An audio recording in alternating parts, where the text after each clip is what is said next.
Hello বন্ধুরা, সবাই কেমন আছো? আশা করি সবাই ভালো আছো। তোমরা হচ্ছে তোমাদের YouTube channel GK mobile study.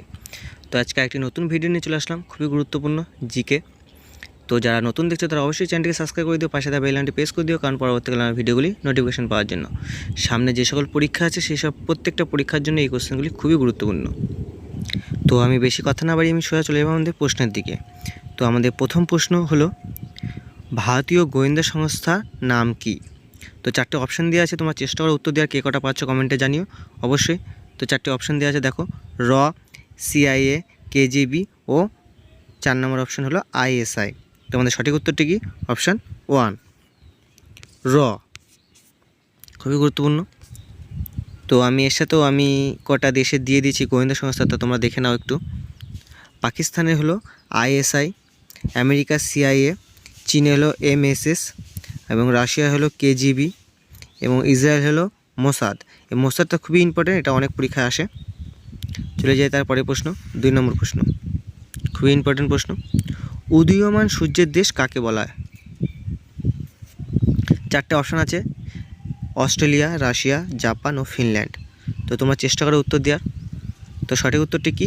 Option 3, Japan. তো চলে যাই। তো এর সাথে আমি কিছু তথ্য দিয়ে রেখেছি, তোমরা দেখে নাও। তো অস্ট্রেলিয়াকে কি বলা হয়? সোনালী পশমের দেশ বলা হয় এবং সোনালী মাছির ভূমি বলা হয়, ক্যাঙ্গারুর দেশ বলা হয়, দ্বীপ মহাদেশ বলা হয়। তারপরে ফিনল্যান্ডকে বলা হয় সহস্র হ্রদের দেশ, বাংলাদেশকে বলা হয় সোনালী আঁশের দেশ, ব্রাজিলকে বলা হয় কফির বন্দর। তাছাড়াও দক্ষিণে ব্রিটেন বলা হয় নিউজিল্যান্ডকে। তারপর গগনচুম্বন অট্টালিকার শহর বা সাম্রাজ্যের শহর বলা হয় নিউ ইয়র্ককে। তারপর স্বর্ণদ্বারের শহর বলা হয় সান ফ্রান্সিসকোকে এবং সপ্ত পাহাড়ের দেশ, নীরব শহর ও চিরস্থায়ী শহর বলা হয় রোমকে। ঠিক আছে। তারপর নীল নদের দান বলা হয় মিশরকে, এটা খুবই ইম্পর্টেন্ট। তারপর চীনের দক্ষ বলা হয় হোয়াংহো নদীকে। চলে যেতে তারপরে প্রশ্ন, 3 নম্বর প্রশ্ন। ভারতের মশলার বাগান কাকে বলে? খুবই ইম্পর্টেন্ট। কোন রাজ্যকে ভারতের মশলা বাগান বলা হয়? চারটে অপশান দেওয়া আছে, তোমার চেষ্টা করে উত্তর দেওয়ার। কেরালা, রাজস্থান, উত্তরপ্রদেশ ও কাশ্মীর। তো সঠিক উত্তরটা কি? অপশান 1, কেরালা। কেরালাকে বলা হয়। চলে যাই তারপরে। তো আমি কিছু তথ্য দিয়েছি, তোমরা একবার চোখ বুলিয়ে নাও। ভারতের রোম ও এশিয়ার রোম কাকে বলা হয়? দিল্লিকে। হায়দ্রাবাদ ও সেকেন্দ্রাবাদ হলো ভারতের যমজ শহর। মন্দির শহর কাকে বলা হয়? মাদুরাই। তারপর নীলগিরি পর্বত কাকে বলা হয়? নীলগিরিকে। তারপর গোলাপি শহর কাকে বলে? জয়পুরকে। তারপর আরব সাগরের রানী কাকে বলা হয়? কোচিকে। তারপর হিমালয়ের রানী কাকে বলা হয়? মৌসুরীকে। তারপর ভারতের পিটসবার্গ কাকে বলা হয়? জামশেদপুরকে। এটা খুবই ইম্পর্টেন্ট। তোমরা কমেন্টে জানিও এই ভারতের পিটসবার্গ জামশেদপুর কোথায় অবস্থিত। চলে যায় তারপরে প্রশ্ন, 4 নম্বর প্রশ্ন, খুবই গুরুত্বপূর্ণ প্রশ্ন। এশিয়া মহাদেশে প্রথম কে নোবেল পুরস্কার পান? খুবই গুরুত্বপূর্ণ। তো চারটে অপশান দেওয়া আছে, কি? সুরেন্দ্রনাথ ব্যানার্জি, সত্যেন্দ্রনাথ ঠাকুর, রবীন্দ্রনাথ ঠাকুর ও মোরারজি দেশাই। এই চারটের মধ্যে সঠিক উত্তর কোনটি? তো সঠিক উত্তরটি হলো অপশান 3, রবীন্দ্রনাথ ঠাকুর। তিনি এশিয়ার মধ্যে প্রথম নোবেল পান এবং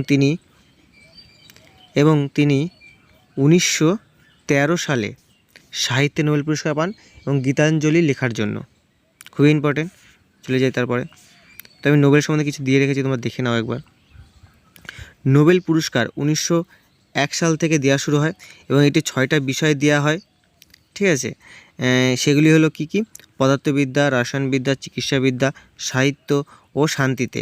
এবং 1968 সাল থেকে অর্থনীতিতে দেওয়া হয় নোবেল পুরস্কার।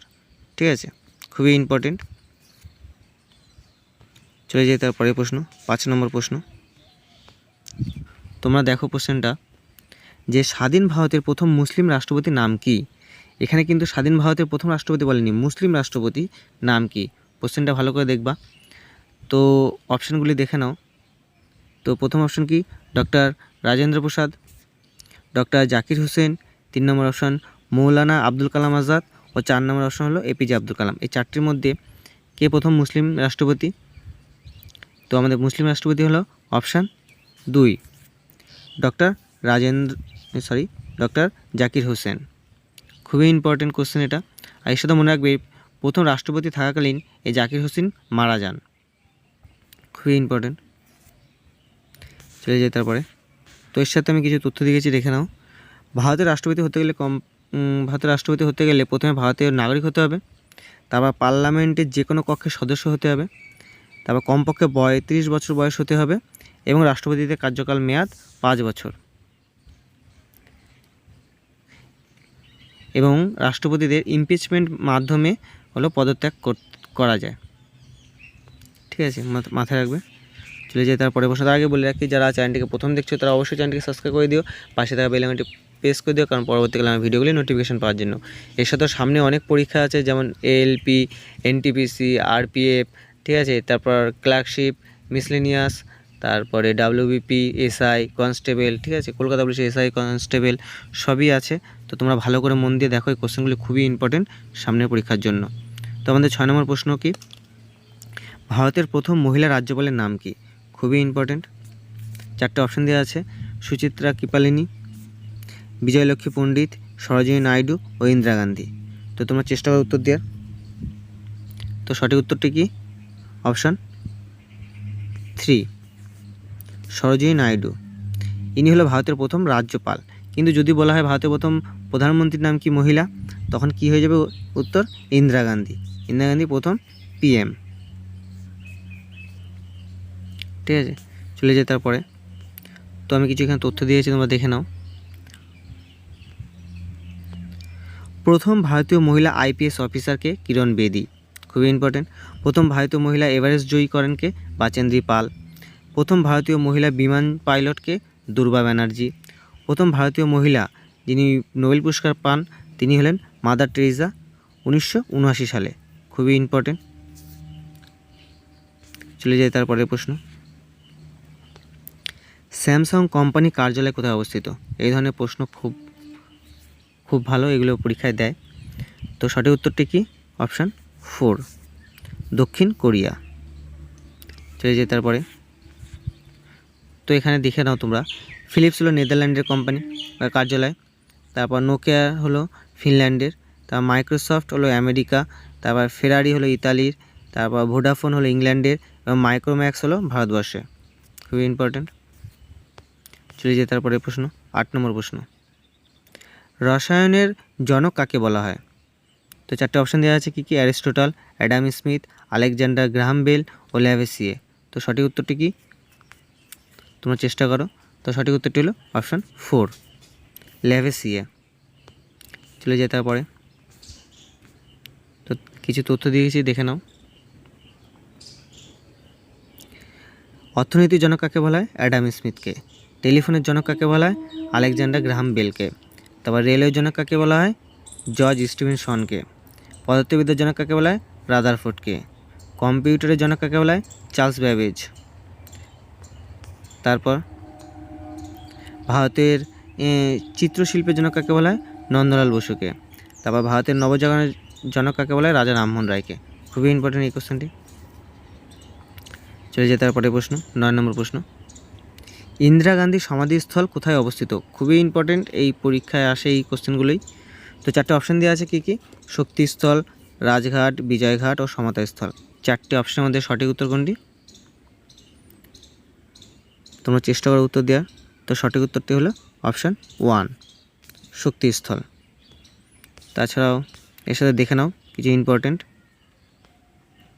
ইন্দিরা গান্ধী হলো রাজঘাটে তার সমাধিস্থল, লাল বাহাদুর শাস্ত্রী হলো বিজয়ঘাটে, চৌধুরী চরণ সিং হলো কিষান ঘাটে, মোরারজি দেশাই হলো অভয় ঘাটে, ডক্টর রাজেন্দ্র প্রসাদ হলো মহাপ্রয়াগ ঘাটে। ঠিক আছে, তার সাথেও দেখে নাও জওহরলাল নেহরু হলো শান্তিবন এবং রাজীব গান্ধী হলো বীরভূম, আর জগজ্জীবন রামায় হলো সমতাস্থল। খুবই ইম্পর্টেন্ট। চলে যায় তারপরের প্রশ্ন, এবং এটা আমাদের শেষ প্রশ্ন, ভারতের দীর্ঘতম নদীর নাম কি? তো 4টে অপশান দেওয়া আছে, কি কি? গঙ্গা, ব্রহ্মপুত্র ও দামোদর ও নীলনদ। ঠিক আছে, এখানে ভারতে বলা হয়েছে। তো ভারতের দীর্ঘতম নদীর নাম কি? অপশান 1, গঙ্গা। আর যদি বলা হতো পৃথিবীর দীর্ঘতম নদীর নাম কি, তাহলে হয়ে যেত নীলনদ। তো এখানে ভিডিওটি শেষ হয়ে গেল। তো পুরোটা দেখার জন্য অসংখ্য ধন্যবাদ। আর কেমন হয়েছে তোমরা কমেন্টে জানিও। আর কী ধরনের জিকে তোমাদের দিলে ভালো হবে তোমরা জানিও, আর বন্ধুদের মধ্যে শেয়ার করে দিও।